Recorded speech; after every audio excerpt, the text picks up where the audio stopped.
teaching at a skate camp prior to Woodward. I forget what it was called, Green Hill Skate. It was in Pennsylvania. And it was up there for a couple years. And these kids that I was, coaching did these graphics. So it's just funny. They were little. They were young kids. This one and this one. This one for sure was from the kid at the camp. This one, I think it was a different kid too. And then this one over here was done by a kid that skated from my shop, Jeff Stamper. And this, Stamper did that? Yeah. Right And he said it's the first thing that was ever done that, he's a graphic artist. Yeah. And he couldn't believe it. He never saw one printed till I posted it. No way. So if we redo this one ever, I gotta give him one. You got to give him props. Oh, just Stamper, yeah. He's a great, him and Levi Stamper were rippers. Yeah. Back in the day. And this one. And then this freestyle board, I'm pretty sure Bernie did this one, but this was before Toxic. This is Kryptonics. Right.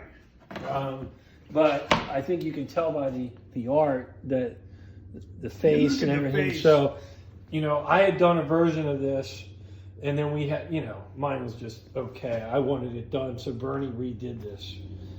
Oh, that's the one you were telling us. Yeah, of course. difference. And then eventually you all moved into the People in My Head one, and again, those graphics changed. So we got to the final decision here with the drip down logo. Yeah, I think there's about 5 different versions. There's and there's a mini version too. The mini never had the drip down. It always had the block lettering. Right. But they had it on the tail at one point. They had it square. The other thing that people don't, because it's freestyle, this is actually the Freestyle watch logo. I was sponsored by Freestyle, and we incorporated the Freestyle logo into that where he's holding it. Is that really? Yeah, that was one of my big sponsors. I had one of those watches with Velcro. Yeah, I did ads for them. We were in their catalogs. And Tim Morris was in. Me and Tim had a lot of the same. We both had Converse. We both had freestyle watches. I don't know if he had. I had Billabong. I was the first skater ever on Billabong. I told Bob Hurley, I go, why aren't you doing skaters? He's like, all right, you're the first one. Is that what he did? Bob said, all right, you're the first one. That's hilarious. I had a thing going on with Bob. I don't know if I've ever told anybody this. But I was working on a trick that the kids do now. But I was working with a gymnastics coach at Towson University to be able to do either a front flip or back flip. I remember, speaking of Lithero, off of I a remember jump that, ramp dude. in the 80s. And Bob Hurley said, if you can land one in the contest, I'll give you $10,000. Is that right?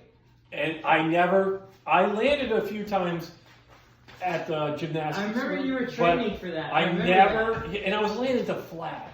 Now they all land in transition. Uh-huh. And you would hit, your balls would rattle. Like, you'd be like, oh. And I made a couple, but I'm like, dude, this is not consistent enough to throw in a contest.